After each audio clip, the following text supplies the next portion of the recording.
رب قدیر جل جلالہ نے ارشاد فرمایا کہ بے شک اللہ نے انسان کو بے صبرہ پیدا کیا،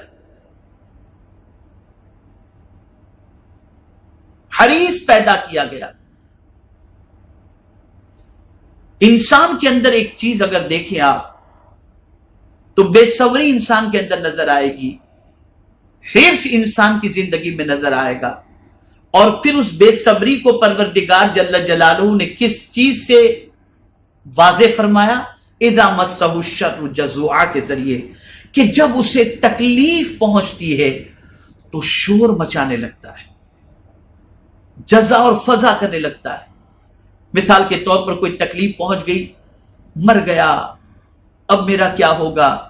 یہ خوف کی زبان اس کی زبان پر خوف کے الفاظ اس کی زبان پر جاری ہو جاتے ہیں، اور وہ بے صبری کے ساتھ اس قسم کے الفاظ اپنی زبان پر لے کر کے آتا ہے۔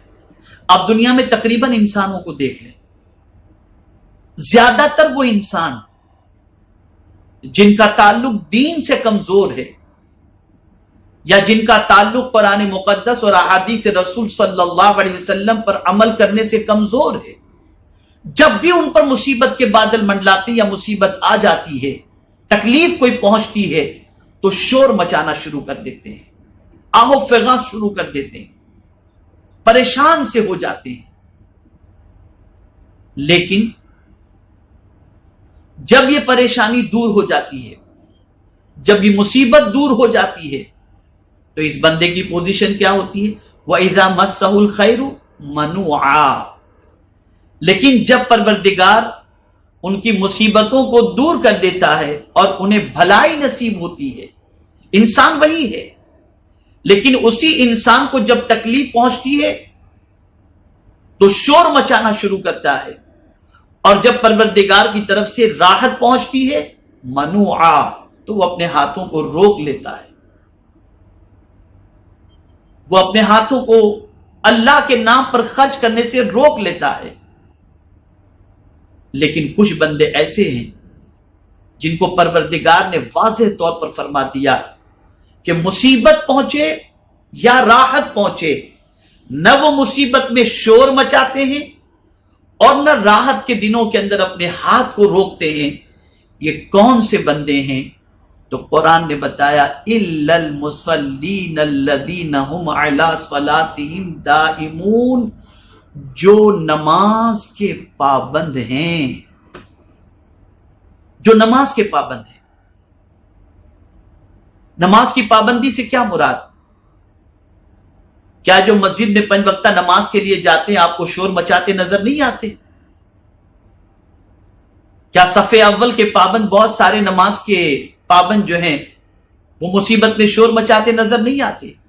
پابندی سے مراد یہ ہے ایسے نماز کے پابند کہ جو صحیح معنوں میں قانون الہی اور قانون رسول صلی اللہ علیہ وسلم کے مطابق اپنی نماز کو ادا کرتے ہوں۔ میں یہاں پر ایک بہت اہم نکتہ عرض کرتا ہوں، اسے ہمیشہ کے لیے ذہن میں محفوظ کر لیں۔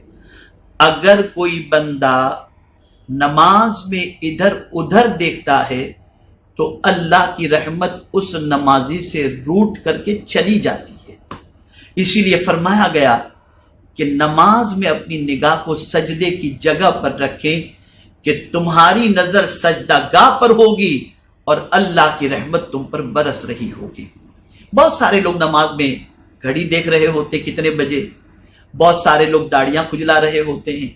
خیر، اس پر گفتگو کرنا اس وقت جو ہے موضوع کی مناسبت سے نہیں ہے، لیکن میں عرض کر رہا تھا کہ نماز اس طرح پڑھیں کہ پابند ایسے ہوں کہ جو قانون الہی اور قانون رسول صلی اللہ علیہ وسلم کے مطابق نماز پڑھیں، اور پھر ایسے لوگ جو سائل بھی ہیں، محروم معیشت یعنی بے روزگار ہیں، ان لوگوں کے سوال کو پورا بھی کرتے ہیں، اور محروم معیشت لوگ والذین فی اموالہم حق للسائل والمحروم، کہ ان کے مالوں کے اندر حق ہے سوال کرنے والوں کا بھی اور محروم معیشت کا بھی، تو یہ ان لوگوں کو مال بھی دیتے ہیں۔ ایسے دو اوصاف کسی ایمان والے کے اندر پیدا ہو جائیں تو کبھی بھی وہ مصیبت میں نہ شور مچائے گا اور نہ کبھی راحت کی زندگی میں اپنے ہاتھ کو روکے رکھے گا.